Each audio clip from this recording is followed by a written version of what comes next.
सुप्रभात मंडळी. आपण वाचत आहोत वीणा गवाणकर लिखित एक होता कारवर. मागच्या भागात आपण बघितलं की कारवर तिथल्या अशिक्षित आणि जुनाट मताच्या विचारांच्या अशा शेतकऱ्यांची कशी मदत करत होते. त्यांचे ते शेतामध्ये त्यांना काय काय नवीन लावायला पाहिजे, कसा फेरबदल करायला पाहिजे ते सांगत होते. हळूहळू पटवून देण्याचा प्रयत्न करत होते. आता बघूया आणखीन काय होतं आहे ते पुढे. प्रत्येक सुट्टीच्या दिवशी आपला खटारा घेऊन कारवर मेकॉन काउंटीत फिरायचे.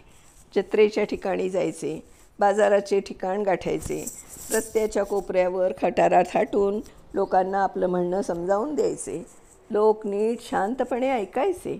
तर एखादा गोरा अहमन्य मोठा आलाय काळा आम्हाला शिकवायला असं म्हणून तोंडावर अवहेलनाही करायचा. पण असले उद्गार ते कानाआड करायचे.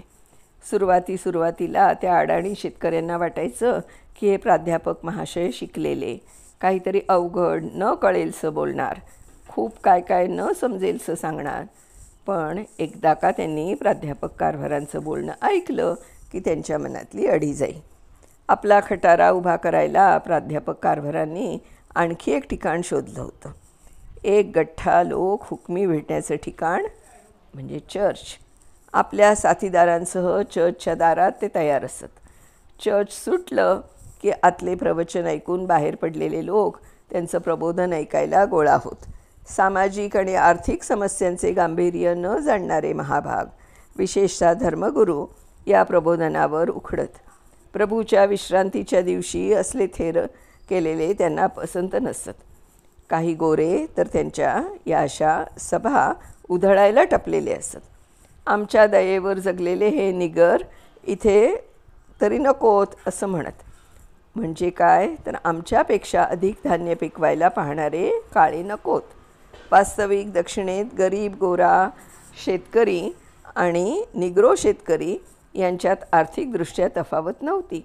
पण तरीही गुलामी नष्ट होण्यापूर्वी गुलाम म्हणून त्यांना खालच्या पातळीवर ठेवता येत होतं. आता मुक्ततेनंतर त्यांना बरोबरीने हक्क होते. त्यात आता या शेती सुधारणेने ते वरचढ होणार हे त्यांना कसं सहन व्हावं. पण सारेच गोरे असे खडूस नसत. काही समजूतदार गोरे शेतकरी धर्मगुरूच्या या फिरत्या शाळेचा लाभ घेत, प्रात्यक्षिके पाहत. प्राध्यापक कारवर अशांशी दुजाभाव ठेवून कधीच वागले नाहीत. दक्षिणेत साऱ्यांच्याच समस्या सारख्याच होत्या.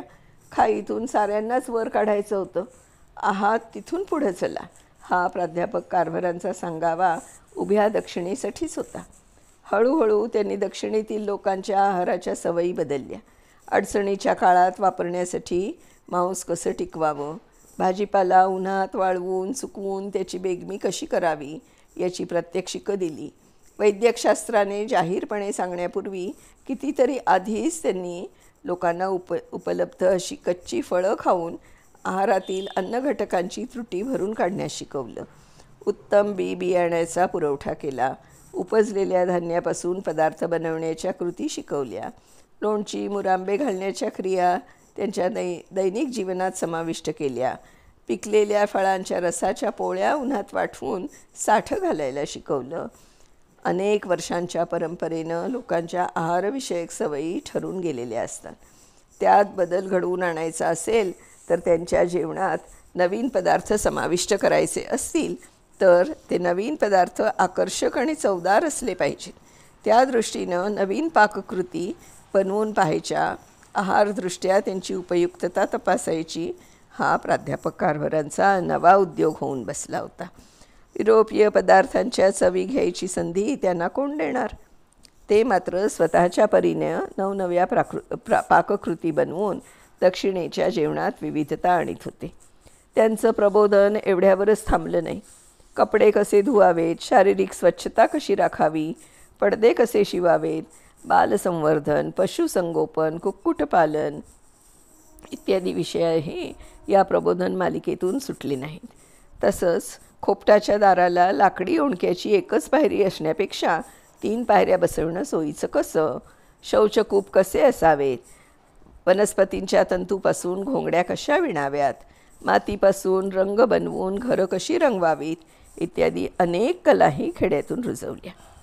त्या अडाणी शेतकऱ्यांना उमजेल अशा सोप्या सरळ भाषेत त्यांनी पत्रकं काढली.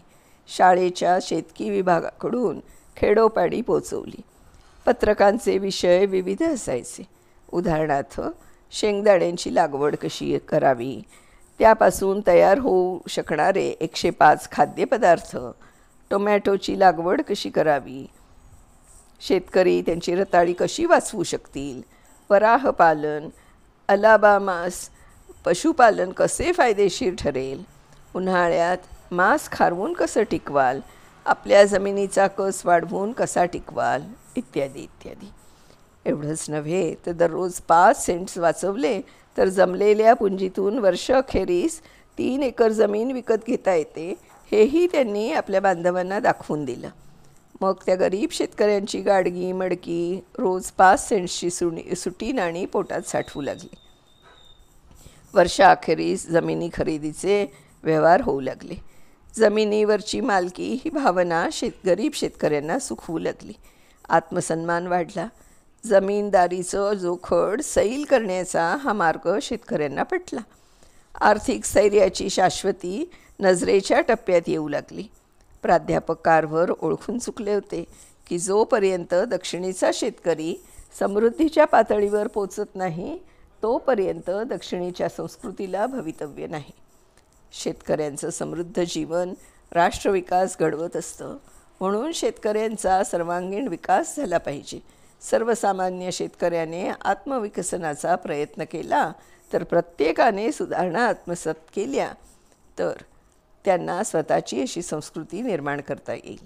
सर्वसामान्य शेतकऱ्यांच्या समाजाच्या तळागाळाच्या या घटकाच्या गरजा ओळखून आपल्या संशोधनाला प्राध्यापक कारभारने एक विशिष्ट दिशा दिली.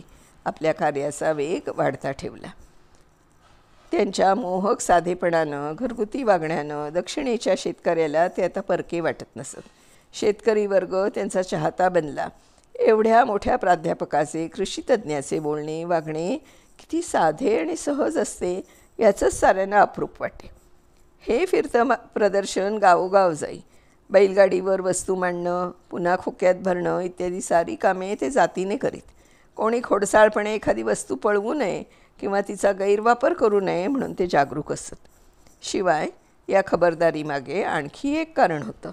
ते स्वतः टस्कगी संस्थेचे प्रतिनिधी म्हणून वावरत. त्यामुळे प्रदर्शनावर वैयक्तिक मालकी न दाखवता संस्थेचं कार्य म्हणून ते प्रदर्शनाची देखभाल करीत. ज्यांना त्यांच्या कृषी उत्पादनाविषयी उत्सुकता असे ते आपला जुना रिवाज मोडून डॉक्टर कारभारांना आमंत्रित. याचा परिणाम म्हणजे निग्रोंच्या सावलीलाही मज्जा असणाऱ्या ठिकाणी त्यांचा शिरकाव झाला. या फिरत्या शाळेच्या धक्काधक्कीत हातभार लावणारा एक चांगला विद्यार्थी त्यांच्या हाताखाली तयार झाला. थॉमस कॅम्पबेल म्हणजेच पुढे पहिला निग्रो फील्ड एजंट म्हणून नावाजला गेलेला T.M. कॅम्पबेल. हा प्राध्यापक कारभारांच्या हाती कसा लागला त्याची कथा वेगळीच आहे. थॉमस कॅम्पबेलचा थोरला भाऊ विली हा आधीपासून टस्कगी शाळेत होता. त्याच्याबरोबरीनं शिकण्यासाठी थॉमस जॉर्जियातील अथेन्स गावातून 200 मैलाहून आईबाप सोडून पळाला. आपल्या भावाचं न ऐकता विलीनं त्याला कळवलं होतं की टस्कगीत फिरकू नकोस, इथं देवीची साथ आहे. पण असल्या छोट्या साथीला म्हणजे स्मॉल पॉक्स काय भ्यायचं असं म्हणून थॉमस आलाच. तो आला तेव्हा देवीनं पछाडलेला विली शेवटच्या घटका मोजत होता. शेवटची तरी भेट झाली. विली म्हणाला, माझं इथेच दफन कर, तू आता इथेच राहा आणि जे काही करायचं तू ठरवशील त्यात दुसरा कोणी वरचढ होऊ शकणार नाही इतकं यश मिळव. भावाच्या मृत्यूनं हळवा व्यथित झालेला थॉमस सुकाणू नसल्यागत भटकत असताना प्राध्यापक कारभारांच्या नजरेस पडला. त्यांनी हळुवारपणे त्याची हकीकत समजून घेतली आणि विचारलं, तुला शेती करायला आवडेल का? हां, शेतीच तर यापूर्वी कसली. त्याचा भाऊ विली इथं शिकत होता तसं काही केशकर्तन किंवा लोहारकाम सुतारकाम असं काहीतरी शिकावं असं त्याच्या मनानं घेतलं होतं. प्रथम दर्शनीचा गंभीर आणि दणदणीत तब्येतीचा मुलगा प्राध्यापक कारभारांच्या मनात भरला होता. त्यांनी फिरून विचारलं, बरं, मग तुला कृषीविद्या शिकायला आवडेल? बापरे, बरीच अवघड विद्या दिसते. नाव पण चटकन उच्चारता येत नाही. कसली का असेना, शेती करण्यापेक्षा बरं, असं म्हणून थॉमसनं विचार केला आणि म्हणाला, हो, मला असंच काही वेगळं शिकायचं आहे, कृषीविद्या. आणि त्याला या होकाराचा पुढे कधीच पश्चात्ताप वाटला नाही. प्राध्यापक कारभारांच्या हाताखाली शेती शिकणं हे नेहमीच्या शेतावरच्या हमालीपेक्षा खूपच वेगळं होतं. कसे आणि काय याबरोबरच का विचारणारा हा विद्यार्थी फिरत्या शाळेच्या कार्यात प्राध्यापक कारभारांना खूप उपयोगी पडला. सडसडीत बांध्याचे कारभार आणि दणकट थॉमस या जोडीला न ओळखणारा त्या परिसरात सापडणं कठीण होतं. कारण जिथं खटारासुद्धा जाऊ शकत नसे अशा आडगावातही आपलं सामान खेचरावर लादून डोंगर टेकड्या ओलांडून हे दोघं पोहोचत. प्राध्यापक कारभारांच्या भगीरथ प्रयत्नाने दक्षिणी शेतकऱ्यांच्या अंगणात गंगा अवतरली. ज्ञानाची गंगा, समृद्धीची गंगा. त्यांच्या या दौऱ्यानं अमेरिकेच्या दक्षिण प्रदेशाचा संपूर्ण कायापालट झाला. त्याचं जीवनमान उंचावलं. प्राध्यापक कारभार यांच्या फिरत्या कृषी विद्यालयानं दक्षिणेच्या जीवनात अभूतपूर्व क्रांती केली. दक्षिणेची मान उंचावली. डॉक्टर वॉशिंग्टननी आपल्या सहकार्याच्या कामगिरीचं अभिनंदन केलं. इतर देशातही त्यांच्या या कार्यक्रमाचे पडसाद उमटले. रशिया, पोलंड, चीन, जपान, हिंदुस्तान, आफ्रिका या देशातून लोक त्यांच्या फिरत्या कृषी विद्यालयाची माहिती घेण्याकरता येऊ लागले.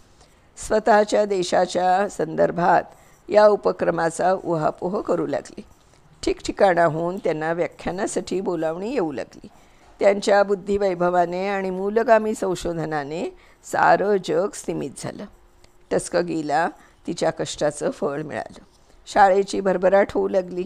शाळेबरोबर गावही बाळसं धरू लागली. आयात निर्यात माणसांची आणि सामानाची दोन्ही वाढू लागली.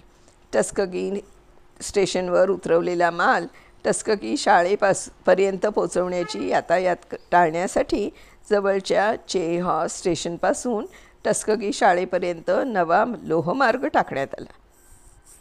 आपली स्वप्न प्रत्यक्षात उतरवणाऱ्या या कर्तव्यरत सहाय्यकाला डॉक्टर वॉशिंग्टननी पगारवाढ देऊ केली. पण निस्पृह प्राध्यापक कारभारने ती नाकारली. जास्त पैसे घेऊन मी काय करू?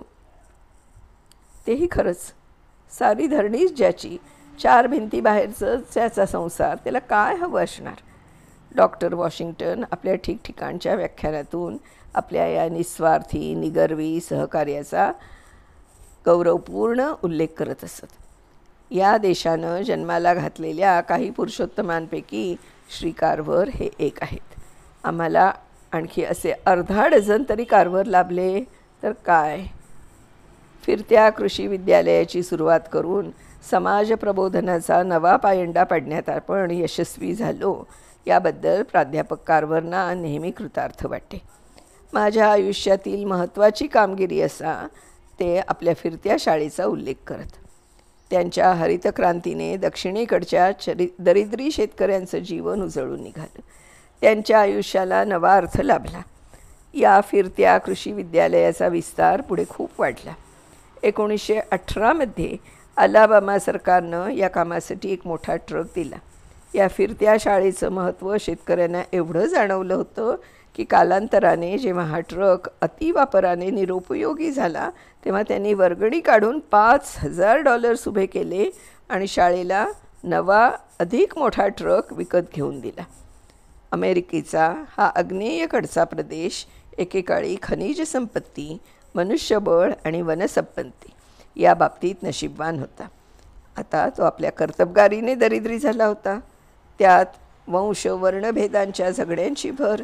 लोकांनी या समृद्ध प्रदेशाच्या नैसर्गिक सुपीकतेची उपेक्षा केली. सुजलाम भूमीला वंध्यत्व आणलं. अशा वेळी आपल्या बांधवांपुरतंच आपलं काम मर्यादित न ठेवता साऱ्या दक्षिणेच्या अडचणी लक्षात घेऊन प्राध्यापक कारभारनी आपल्या प्रयत्नांची पराकाष्ठा केली. दक्षिणेला स्वयंपूर्ण बनवण्याच्या दृष्टीनं संशोधन करत राहिले. आपली प्रयोगशाळा शेतकऱ्यांच्या शेतात घरात नेली. प्राध्यापक कारभारांची समाजसेवा स्थलकालाच्या बंधनांपासून मुक्त होती. त्यांना खाजगी आयुष्य असं उरलंच नव्हतं आणि तसं ते उरू नये, आपल्या अखंड समाजसेवेत बाधा येऊ नये म्हणून ते अविवाहित राहिले होते. त्यांच्या बांधवांना त्यांची गरज होती ती मौज मजेसाठी नव्हे, आपलं जीवनमान सावरण्यासाठी. आपल्या या कर्तव्यात प्राध्यापक कारभारनी कधीच कसूर केली नाही. अमेरिकेतील यादवी युद्धाच्या वेळी निग्रोमधील साक्षरता प्रमाण 3% होतं. 1910 साली ते 70% झालं. या प्रगतीवर डॉक्टर वॉशिंग्टन आणि कारभार समाधानी नव्हते. शिक्षणाबाबतीत नवे नवे प्रयोग चालूच होते. आता ते आणखीन काय नवनवीन प्रयोग करतायत ते आपण पुढच्या भागात बघूया मित्रांनो. तोपर्यंत बाय बाय.